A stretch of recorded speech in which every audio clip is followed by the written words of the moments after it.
It's been lovely to see all of you gel together into a beautiful bouquet.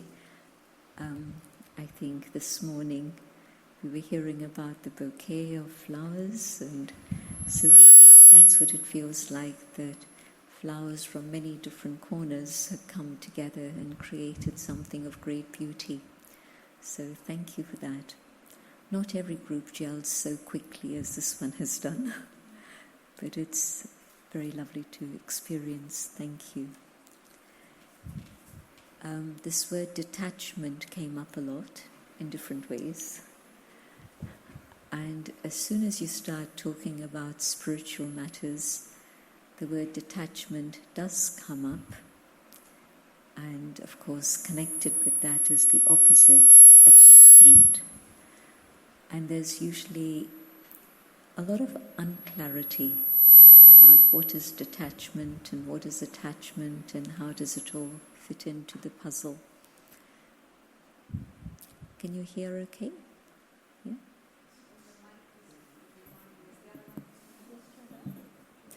No, this is fine. Thank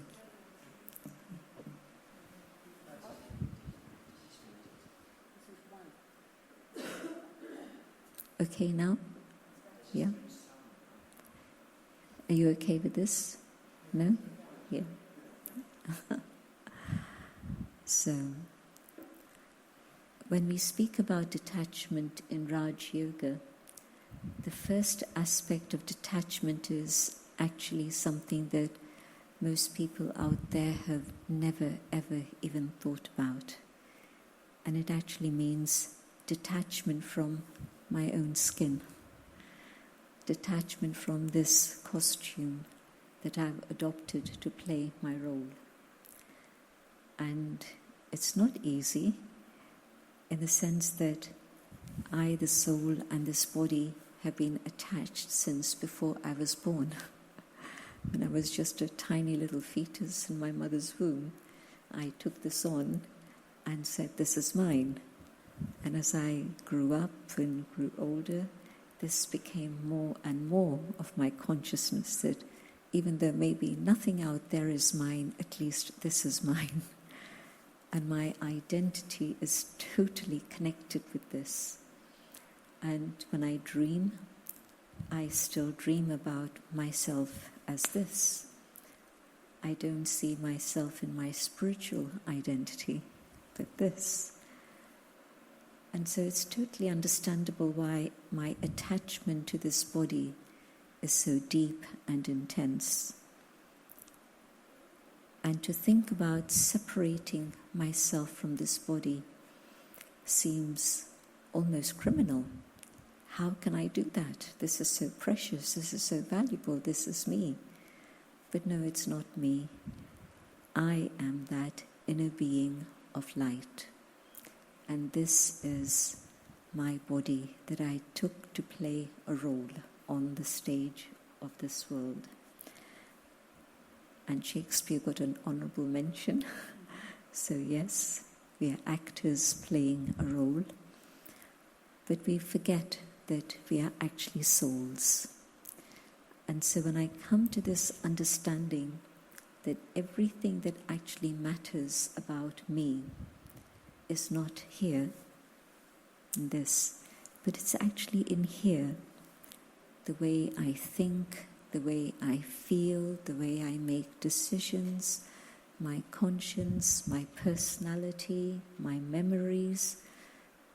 Yes, I work through the brain, but I'm not the brain, but I am this inner being of light, the soul.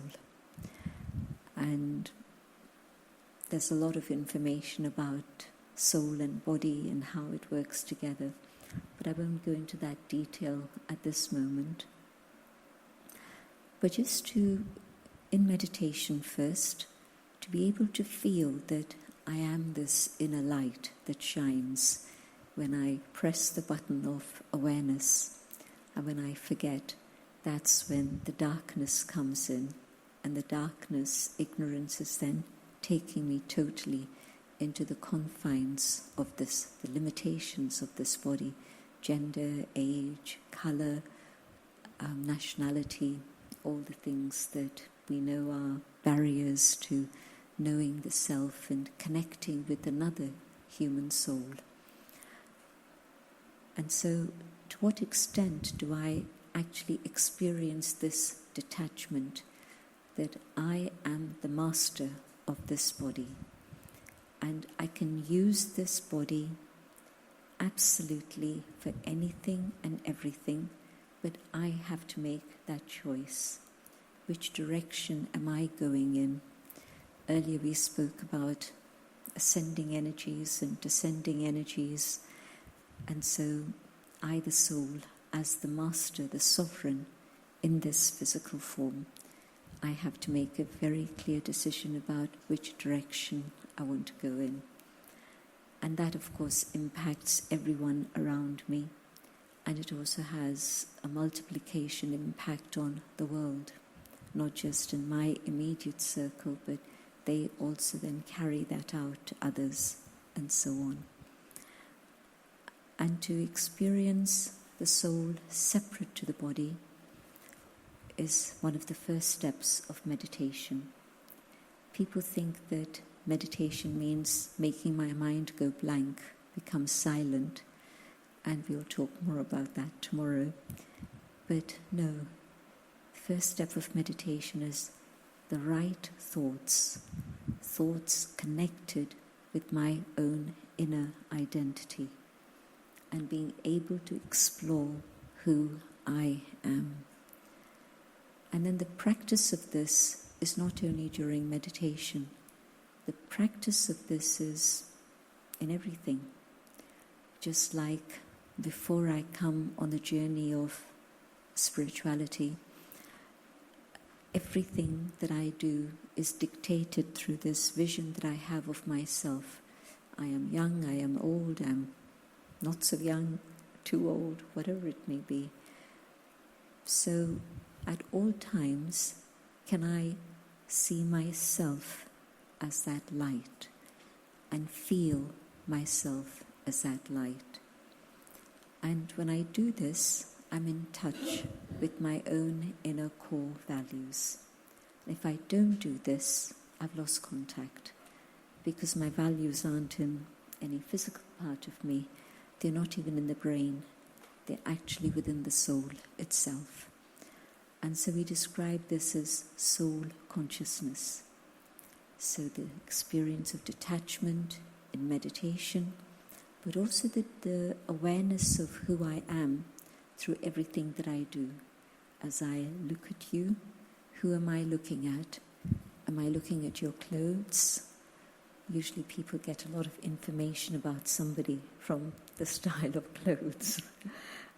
And I'm not going to look at that.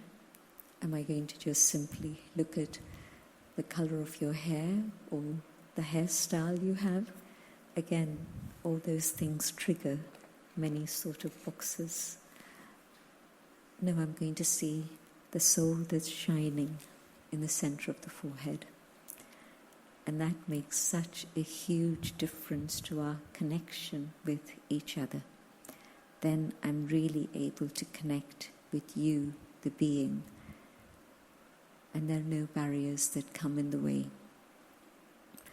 So to walk in the awareness of soul, to talk in the awareness of soul, to connect with another in that same awareness, and life changes dramatically. It really does. It's a big difference to just looking out through here and everything that's being channeled through this, to looking out through here. I'm not stopping using my eyes, I need them. But I'm now in charge of interpreting what I see through here, and listen through here, and speak through here. So that state of mastery is something you can experience during the day, during everything else that you're doing. And in terms of leadership, it really is the way to truly be the master of the self. Then yes, I can have mastery in situations and be a leader. without that inner awareness of who I am, there's no discipline over my mind, over my feelings, over the way in which I respond. We were talking about responsibility and really my ability to respond in the right way. That happens when I have mastery. We talk about centering, but how do you do that? Is the center here? No, this is just a pumping machine. The center is actually here. And you can do it with one thought. It's not a long, long practice. Just one thought and I step back into the awareness of who I truly am. So that is detachment. Detachment isn't cutting with my family or leaving my job and running away somewhere. No, it's just changing my awareness, my consciousness of who I am, and then I relate to everything and everyone in a very different way.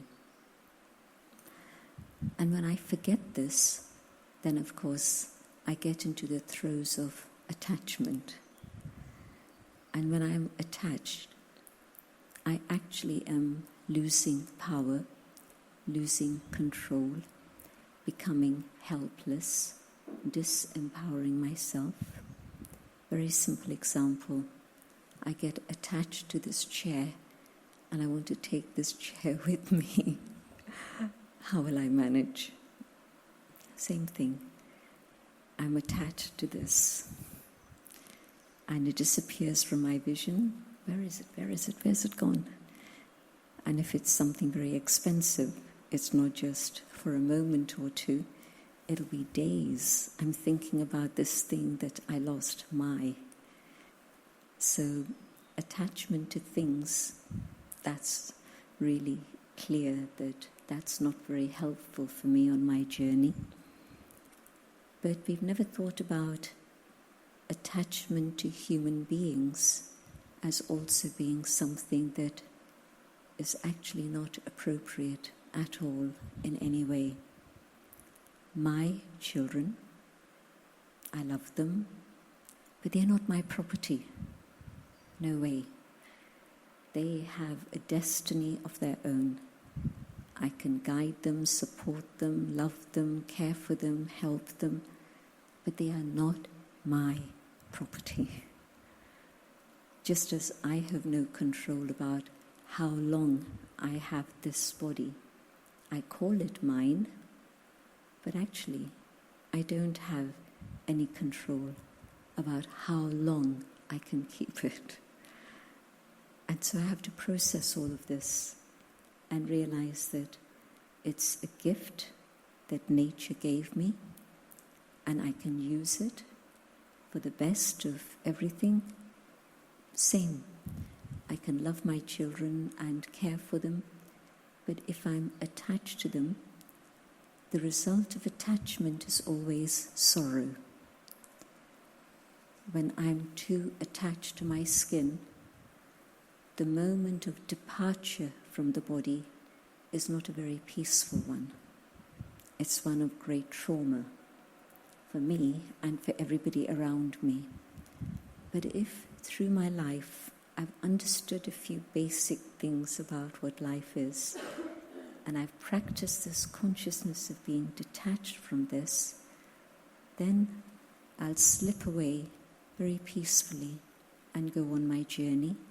But through my life, I would also have those around me, I would have had conversations with them about how it's a very natural thing to come and go, and to connect and then fly away.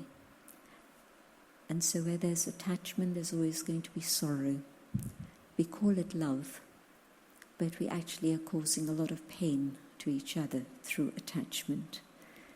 And when there's pure love, it's a simple example. I love watching a butterfly.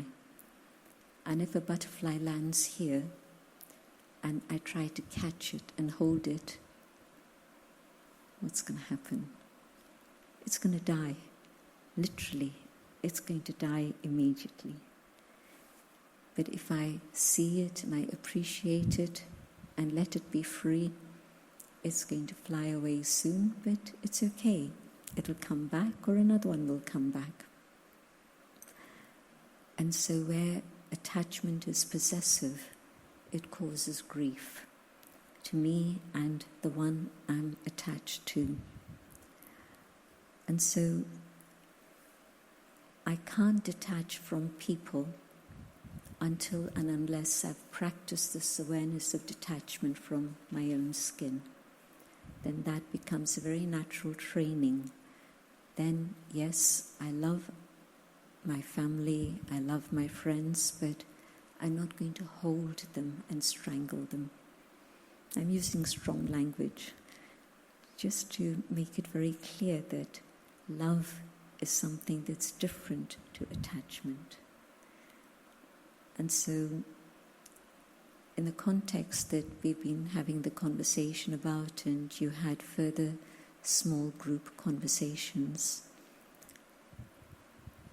the question of where is it that there's attachment and detachment, and what is love and what is help, you can see how when there's love and pure love, then there's concern for empowering the other. And where sometimes I act out of compassion and I think I'm helping, I'm giving, but I'm actually making them subservient.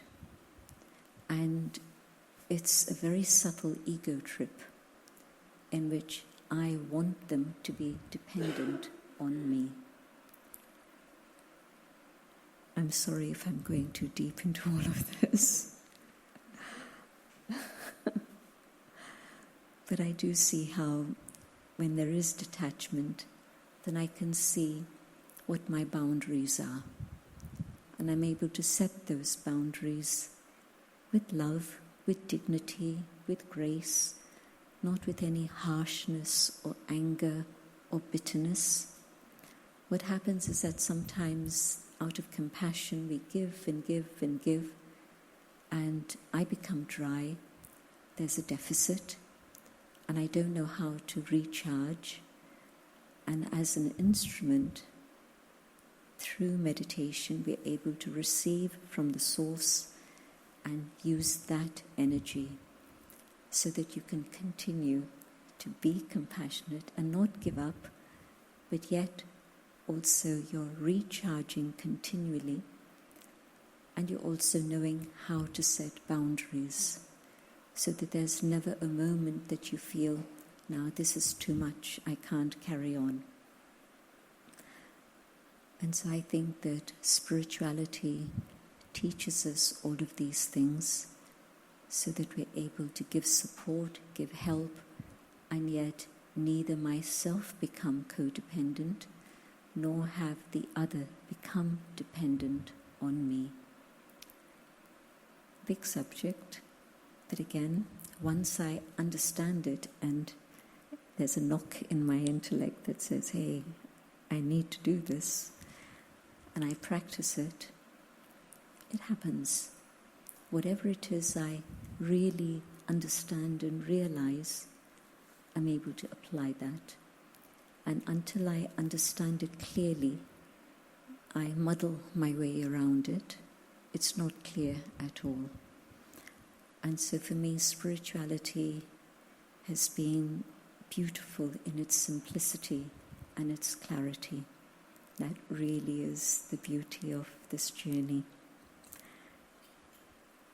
And then we heard about the soft heart and the hard heart and the strong heart.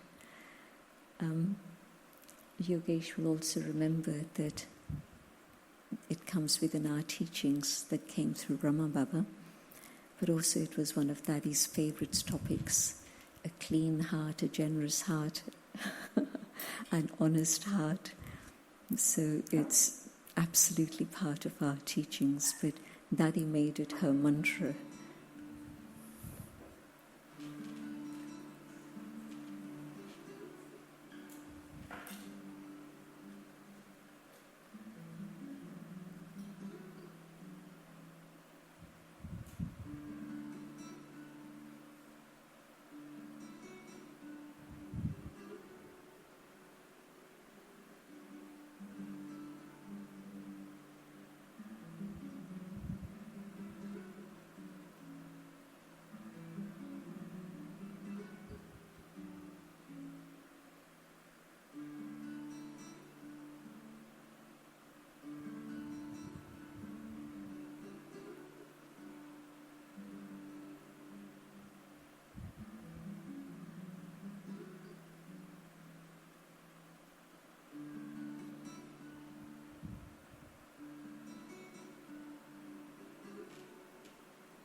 there were very few classes that Daddy would take in which she wouldn't mention a clean heart, an honest heart, and a generous heart. So her definitions were very interesting. That first you need to clean out whatever are the feelings that you carry. And that means maybe forgiveness, letting go of sorrow and bitterness about things that others have done. And that whole subject of forgiveness is another big topic. But it also means making sure that there is genuine value for every soul, respect for every soul, so that the only feelings I have about them are clean, are pure and benevolent, and no other feelings. Somebody said to Daddy, I've done well since coming to the path of Raj Yoga. I've let go of bad feelings against many people, many individuals that I've known, but there are still 3 people I can't forgive for what they did to me. Daddy said to him, if I gave you a glass of water and said there's only 3 drops of poison, would you drink it? Just 3 drops. And so if I haven't forgiven 3 people, that poison is still there and it's impacting all my other relationships also. So when I see you next time, tell me if you've been able to deal with that. And it was usually every year that he would meet her. In those days, not more than that. Later it became more frequent. And the next year, he said to Daddy, I did what you asked me to do, and I feel light and free. And it's true. Where I haven't forgiven, I've lost my freedom. And where I can forgive, then I regain my own freedom. And so a clean heart means really to check myself and see, do I have nothing but good wishes and good feelings for all? Actually, there's another story. And this was about, I remember the year 91, because it was the year that our house in London opened, Global Corporation House. It's a very big house, and we needed to have people on security duty through the night for various reasons. So there were 2 brothers who were doing security duty through the different days, not the same one each time, but they were volunteers, so different days, different duties. And another brother brought to Daddy a cardigan and said, Daddy, I saw this, I got one for myself, and I thought I'll bring you one to give to whoever you want to give. And Daddy liked the cardigan, and she asked him, how much does it cost? And he said, Daddy, you don't need to know. And she said, I do need to know, because I want a dozen more.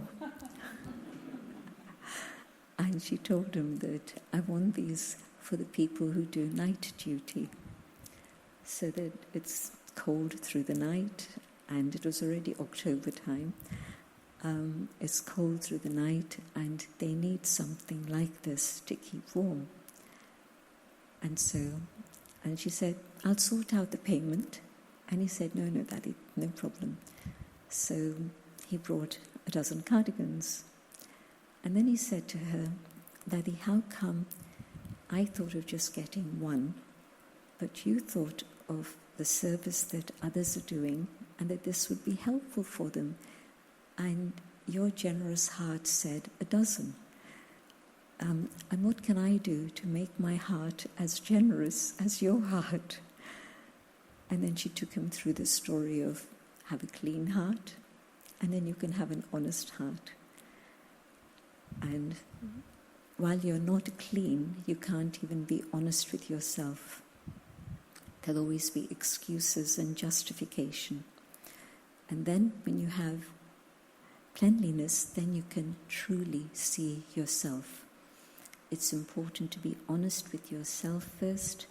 What are my intentions? What are my motives?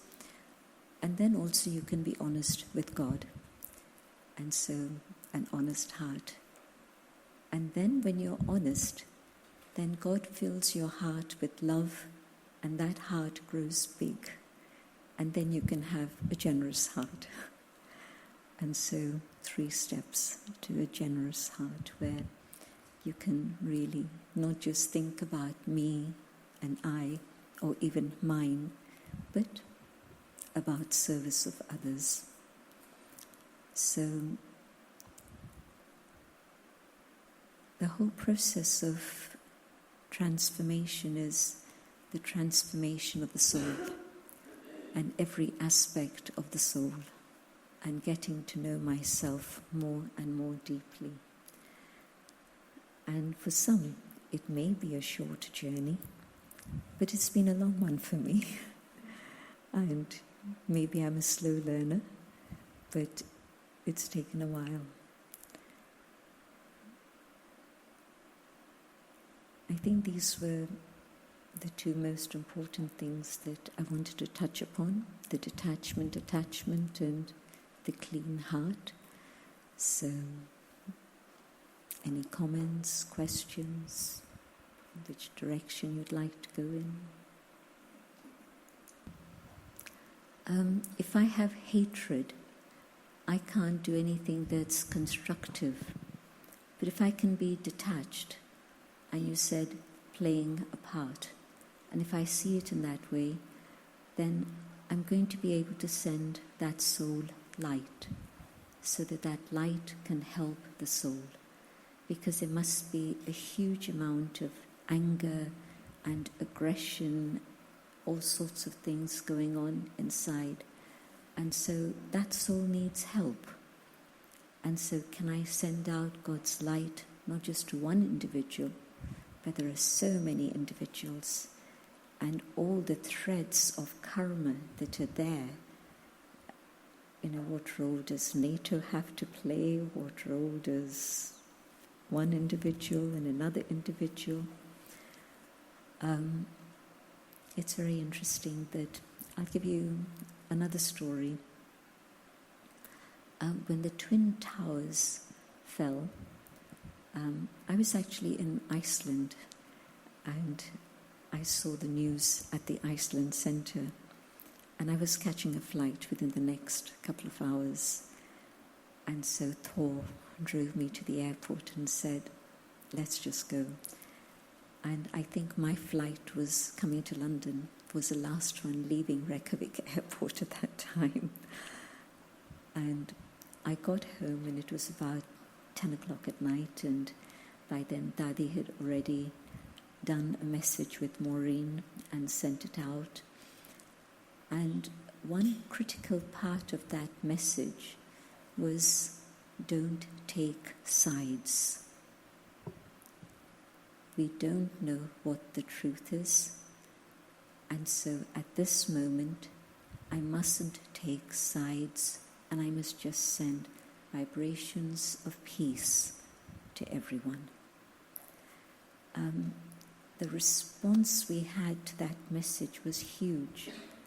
So many people writing it and saying that one phrase, it was a long message, it wasn't a few lines, it was a few paragraphs.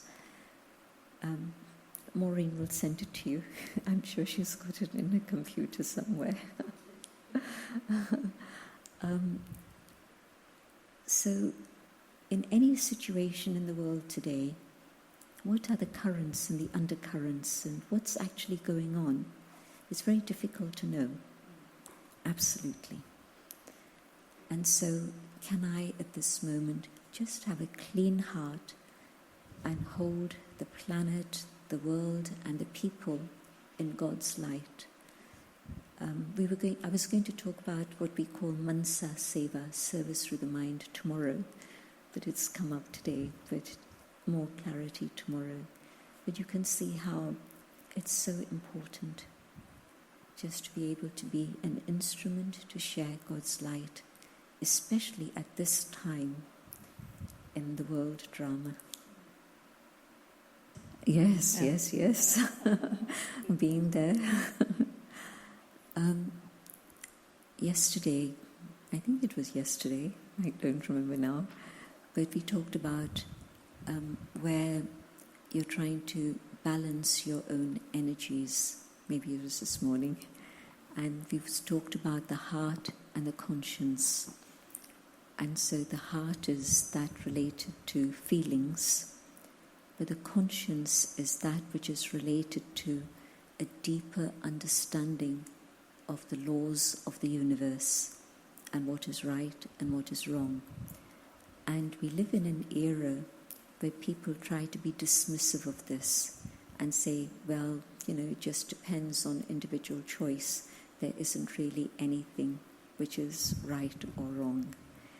But I think that there are guidelines that the spiritual laws give us, and there are very clear boundaries of right and wrong. I'm not talking about religious commandments. They encompass quite a bit, but I'm really talking about the spiritual laws of the universe. And when I contravene those, I create a lot of sorrow for myself. That's a very interesting thing to think about, why is it that I am unhappy, even though everything around me may be okay, but I'm still not content, still not happy. What are the spiritual laws that I haven't even thought about or haven't understood that's making it like this?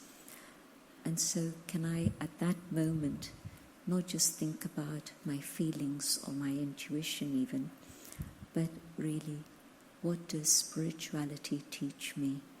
What does my conscience really say? And if I do that, then, again, I'll give you a story. I'd known Brahma Baba, Dadi Janki, and many of the spiritual family since age 8, because my mother and grandmother were involved. And then we came to London soon after my mother started these teachings. And so I grew up in contact, but not really interested very much. And then I spent time in India when I was 18. And just as I was turning 19, I just felt I wanted to understand what the Brahma Kumaris are saying. So I started to study these things. And within 6 weeks, I decided I wanted to live in a center. And I was lucky, fortunate. So I was able to follow that through. And some months later, Brahma Baba left the body, passed away. And I knew that my surrender had been to God. It hadn't been to this wonderful person, even though he was wonderful, but it was to God. And so that didn't shake me at all. But it shook my parents. I was in India, they were in London, and my father especially, come back, come back, come back. When the founder goes, the organization falls apart. Or there's a quarrel about money and property and power, everything falls flat. But in this case, I knew that my surrender was to God, and whether this man was here as a man or on another dimension still serving, it was okay. But Dadi Janki, again, she played a pivotal role in my life since age 8. So she said to me, you have to go back to London. And I said, why? And she said, for service. And I said, well, I think you want me to please my father. And she said, I'm asking you to go back for service. And I just said no, because it was fear. Now I look back, I know it was fear. And yet, on the other side, there was something knocking in my head saying that, she's right. And finally, I agreed. And even when I came back, there were challenges outside, challenges inside. But it was fine. I sailed through that, and then the centre started and service started in a big way. A few years later, many things along the way. And so yes, I do know that your heart is, your intuition, all of these things come in the way sometimes. They don't let you see clearly. And I was lucky that I had a spiritual mentor who could help me at every step for many years, and my good fortune. So yes, but what I understand now is that when there's something knocking in your head, listen to that, not just the feelings that you have. And giving it a bit of attention, listen to that silent voice that can only speak when you're ready to hear it, then you'll know what it is you need to do. I've had to deal with that one. There was one particular individual, and I was being told that they were doing things that were not right. I spoke to the individual, but I could also see that she needed support, so I tried to support her also. And it was a process of years.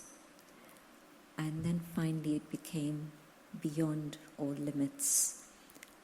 And so I had to say to her, I don't think I can help you with this any longer. And afterwards I realized that in fact there had been a lot of wrongdoings. And then I had to ask myself, well, how much was it my part in encouraging her to continue?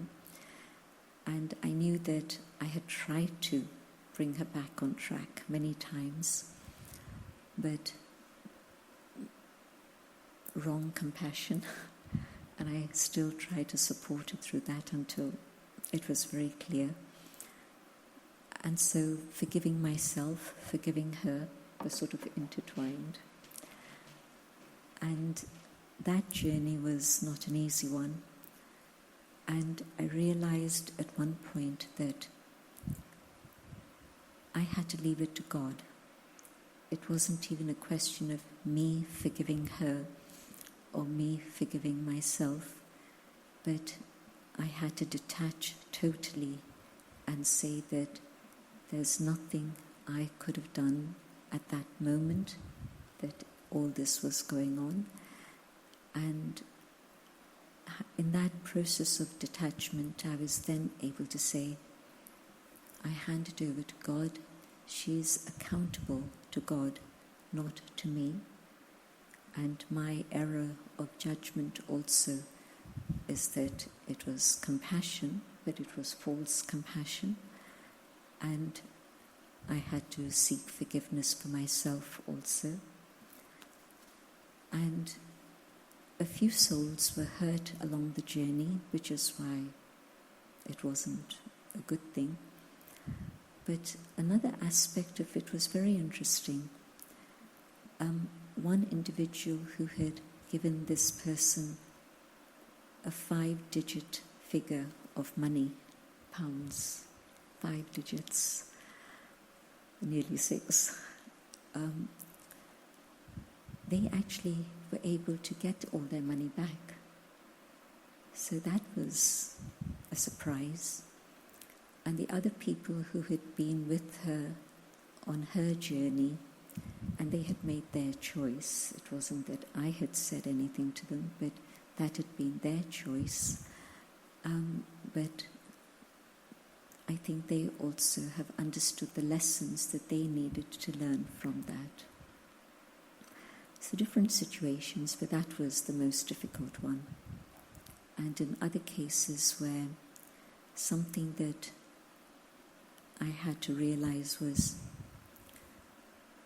I have felt that God has forgiven me in many, many different situations and continues to offer me opportunity to move forward. And so how can I not forgive another and stop them from further opportunity? And so in other minor situations, that helped me a lot. Just remembering how I have been the recipient, and so it's my turn now to help another. But the last incident was this big one that I've talked about. But yes, it's a fact that until you forgive, you're in a prison. You hold yourself back in so many ways. You can't be free. And I think that's also the comment that Nelson Mandela made as he was walking out from prison. Between one guard and the next guard was a long walk. And just in that long walk to that final gate, he made up his mind that if he didn't forgive, the repercussions would be too enormous. And so by the time he walked out, he was free internally and externally. And then history took its course. There are so many situations of injustice in the world today, and the root cause of all of this is ego and anger and attachment and greed. And what I learned from Brahma Baba was this, that you can't tell anybody else to get rid of this, but you have to work on yourself first, and that will then inspire others to do the same. And truly, it's not one injustice. It's so many, many, many. If I try to deal with injustice with anger, doesn't work. We had a situation here in this room when there was a person from Namibia, and at that point he was actually quite unwell also. He was using crutches. And I know that Judy and Julia probably were here at that time, Carver. And he was, at that moment, a very angry young man. I think now he's a yogi. And Daddy had been talking about peace and truth and these things. And he said to her, "But Daddy, there is so much injustice in this whole situation." I was really angry. And Daddy said, "Can you, in this condition, do anything about it to remove it?" And Judy's probably got it written down in her notes. What else did Daddy say?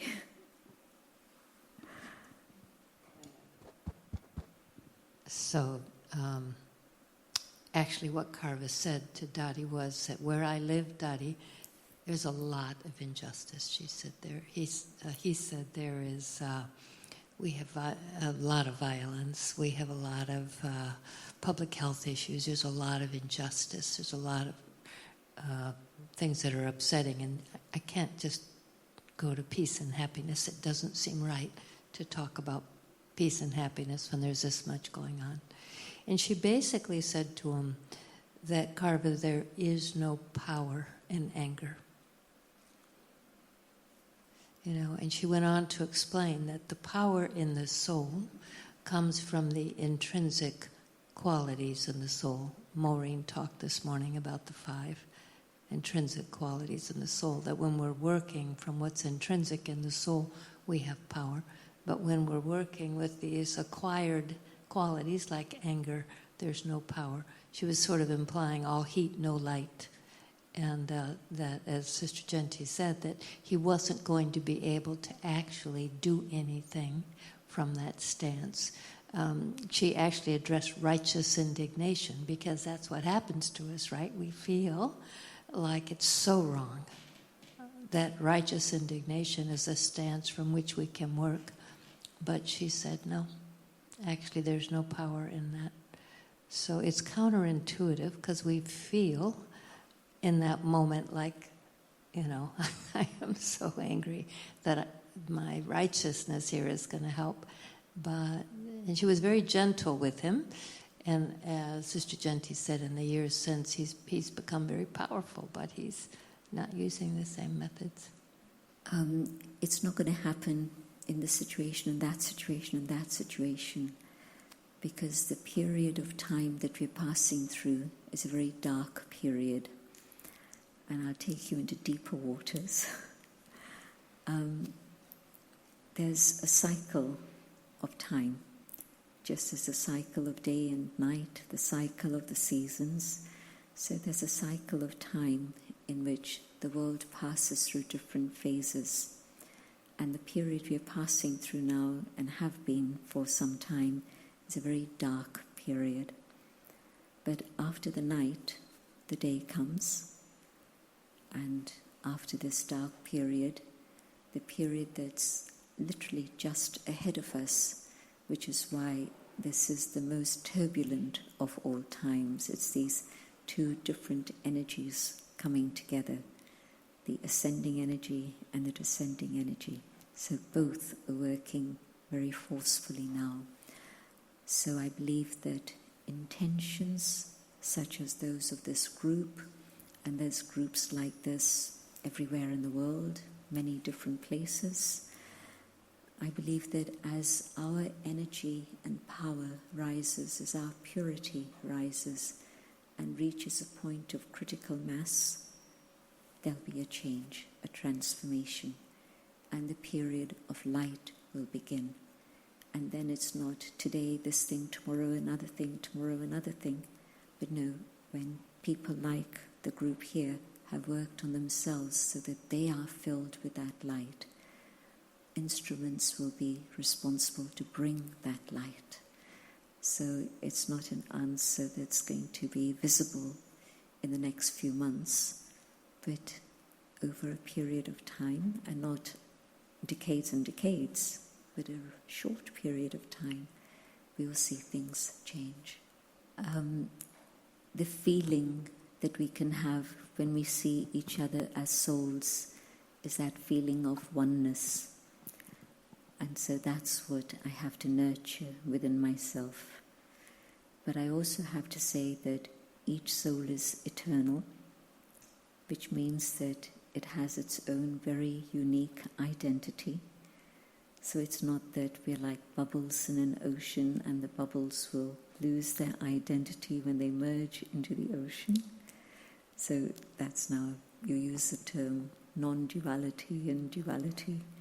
So that's a very big discussion. But I agree that when there is this vision of soul consciousness, then we are one family, truly one. One of the spiritual laws, if we start making a list, there's many, but one particular law that I think is relevant at this moment very much is, what is my vision of others?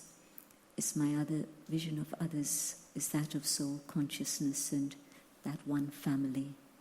So when I move away from that, that's when the greed and the attachment and ego comes in.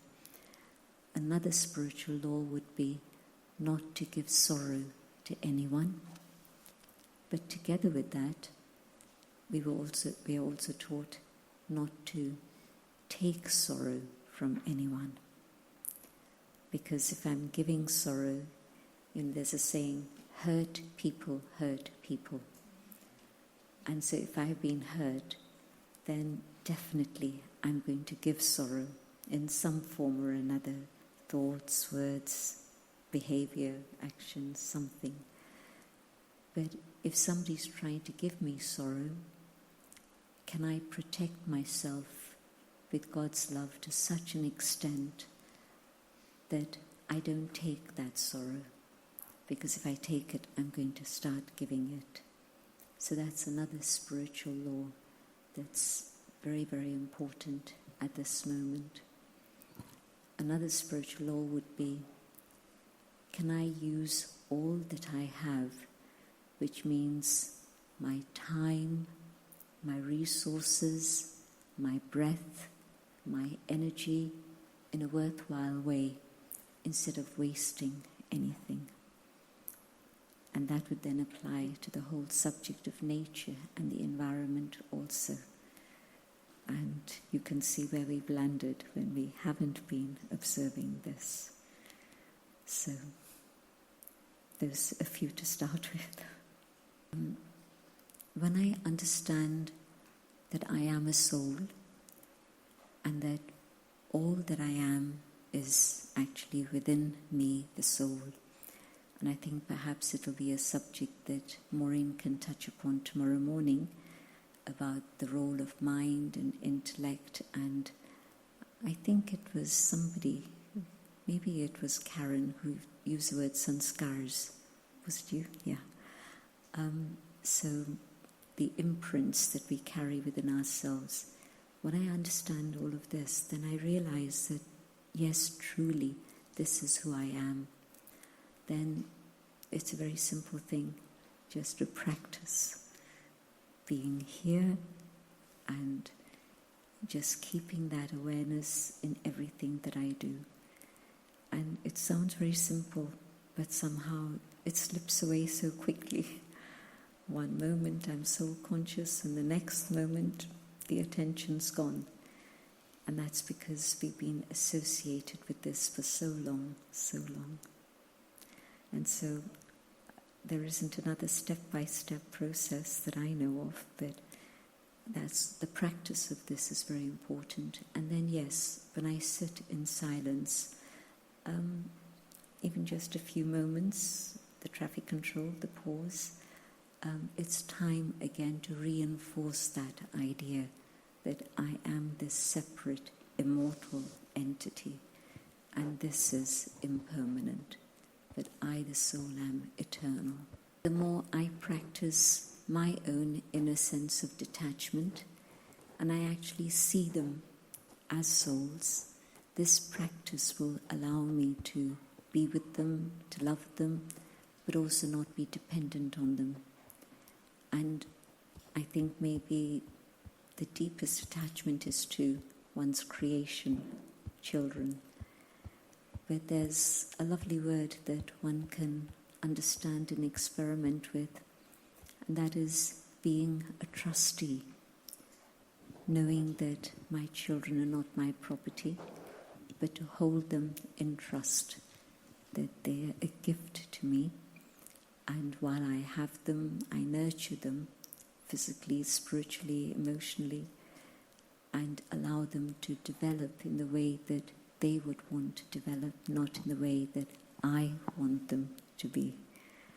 And so just remembering I'm a trustee. I don't possess them. I don't own them. And then with other relationships, it's much easier, because anyway I know that today they're here, tomorrow they're somewhere else.